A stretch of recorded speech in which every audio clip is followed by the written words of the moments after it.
শহীদ জিয়ার বিএনপি এখন আর নাই, বেগম জিয়ার বিএনপি এখন আর নাই, এখন ভাড়াটিয়াদের বিএনপি, মাস্তানদের বিএনপি, ঋণ খেলাপিদের বিএনপি, সন্ত্রাসীদের বিএনপি, চাঁদাবাজদের বিএনপি। দেশের লোকেরা আপনাদেরকে প্রত্যাখ্যান করেছে, যার জন্য আপনাদের মুখে হাসি নাই। এখন থেকে হাসি বন্ধ, কয়েকদিন পরে কাশিও বন্ধ হয়ে যাবে। এটার জন্য আমরা দায়ী না, আপনারা নিজেই দায়ী। কারণ আপনারা বলছেন আপনি একটা হারামিকে ভোট দেবেন আর বলবেন যে সমাজ ভালো করেন। সমাজ কিভাবে ভালো হবে? সমাজ ভালো করার জন্য ভালো লোকদেরকে ভোট দিতে হবে। আমি আর বক্তব্য দীর্ঘায়িত করবে না। আশা করি জাতি আমার মেসেজটা পেয়েছে। কিছু কিছু আমাদের বিরুদ্ধে বক্তব্য আসছে, কয়েকটা বক্তব্যের জবাব দেব।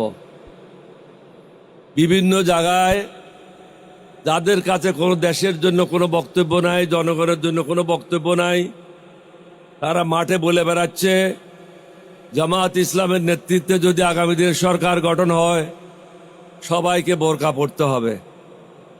এই ধরনের কোনো অবস্থা কখনো সৃষ্টি হবে না। যে রকম আছে সেরকমই থাকবে। অনেকে বলে শরিয়া আইন চালু হবে।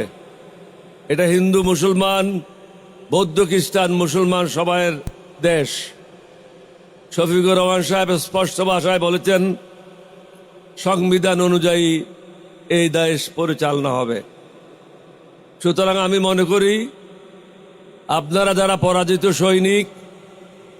পরাজিত সৈনিক বলতে আমি বলছি বিএনপি, শহীদ জিয়ার বিএনপি এখন আর নাই, বেগম জিয়ার বিএনপি এখন আর নাই, এখন ভাড়াটিয়াদের বিএনপি, মাস্তানদের বিএনপি, ঋণ খেলাপিদের বিএনপি, সন্ত্রাসীদের বিএনপি, চাঁদাবাজদের বিএনপি।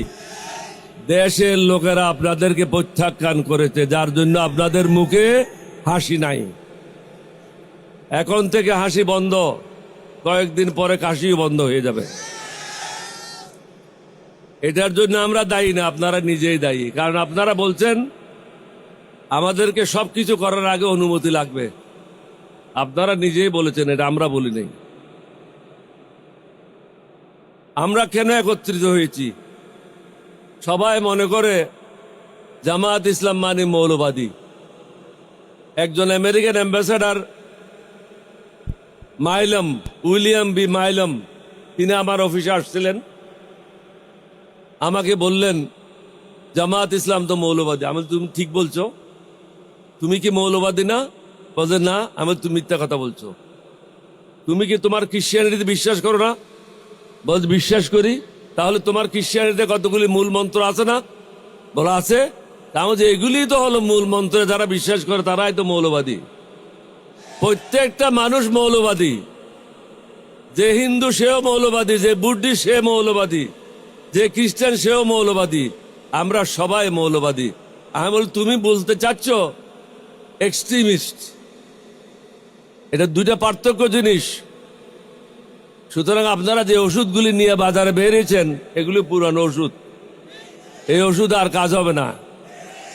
বৈজ্ঞানিক যুগে নতুন নতুন ওষুধের প্রয়োজন। এখন আমার বয়স 87। আমি যদি আমার 27 বছরের ফটো লাগাই দিই বাইরে, মানুষে কি বলবে? বলে তো ওর মাথা খারাপ হয়ে গেছে। এখনকার সাথে যুগের সাথে তাল মিলিয়ে চলেন। আমরা কেন এখানে আসছি? সবাই মনে করে বোধহয় জামাত ইসলাম মানে এখানে সব মৌলানা। মঞ্চে দেখেন শুধু একজন মৌলানার নাম বলছে, আব্দুল হালিম সাহেব। বাকি সব barrister, engineer, doctor. Shafiqur Rahman সাহেব নিজে ডাক্তার। সব শিক্ষিত লোকের সমাগম 11 দলীয় ঐক্য জোট হয়েছে। সুতরাং সমগ্র জাতিকে বলবো ভুল করবেন না। আমি একজন মুক্তিযোদ্ধা। এটা হলো আমার জীবনের শেষ যুদ্ধ। এই যুদ্ধ হলো সন্ত্রাসীদের বিরুদ্ধে, চাঁদাবাজদের বিরুদ্ধে, মস্তানদের বিরুদ্ধে, টেন্ডারবাজদের বিরুদ্ধে। মানুষকে জেগে উঠতে হবে। কয়েকটা টাকার বিনিময়ে, মিথ্যা কথার আশ্বাসে জাতিকে বিক্রি করবেন না। বিগত 25 বছর মোদির গোলামি করেছে তারা। মোদির গোলামদেরকে আপনারা ভোট দেবেন না, ঋণ খেলাপিদেরকে ভোট দেবেন না, মাস্তানদেরকে ভোট দেবেন না, সন্ত্রাসীদেরকে ভোট দেবেন না। ভালো মানুষ যারা আছে তাদেরকে ভোট দেবেন, তাহলে সমাজটা ভালো হবে। আপনি একটা হারামিকে ভোট দেবেন আর বলবেন যে সমাজ ভালো করেন, সমাজ কিভাবে ভালো হবে?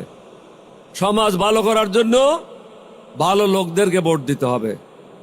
আমি আর বক্তব্য দীর্ঘায়িত করবে না। আশা করি জাতি আমার মেসেজটা পেয়েছে।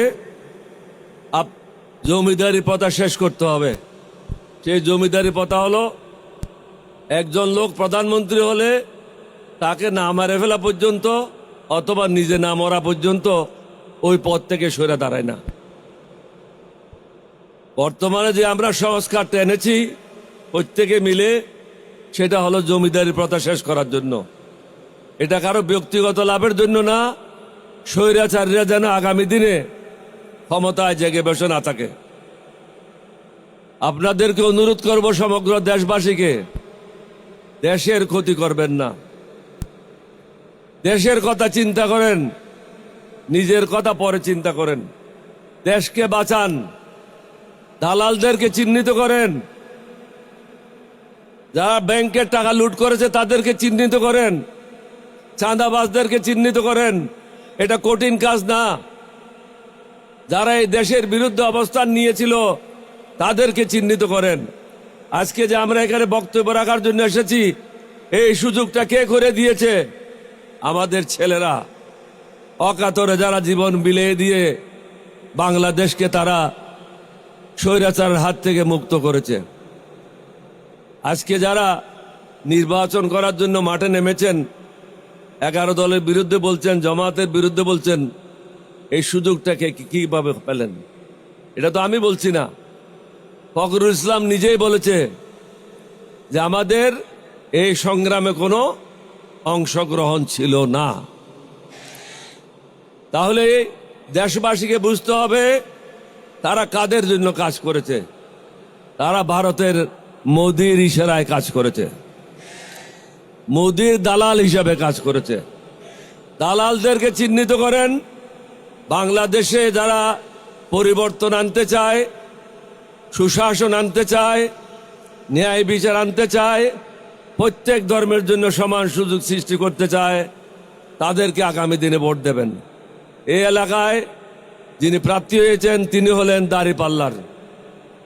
আমরা আপনাদেরকে অনুরোধ করব, পুরানা ঢাকাবাসীকে এই প্রার্থীকে দাঁড়িপাল্লায় ভোট দিয়ে জয়যুক্ত করে ন্যায়ের পথে এগোনোর জন্য, নতুন বাংলাদেশ গঠনের জন্য আমাদেরকে সাহায্য করবেন।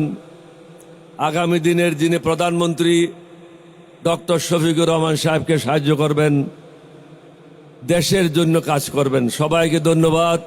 বাংলাদেশ জিন্দাবাদ, 11 দলীয় ঐক্য জোট জিন্দাবাদ। আসসালামু আলাইকুম ওয়া রাহমাতুল্লাহি ওয়া বারাকাতুহু।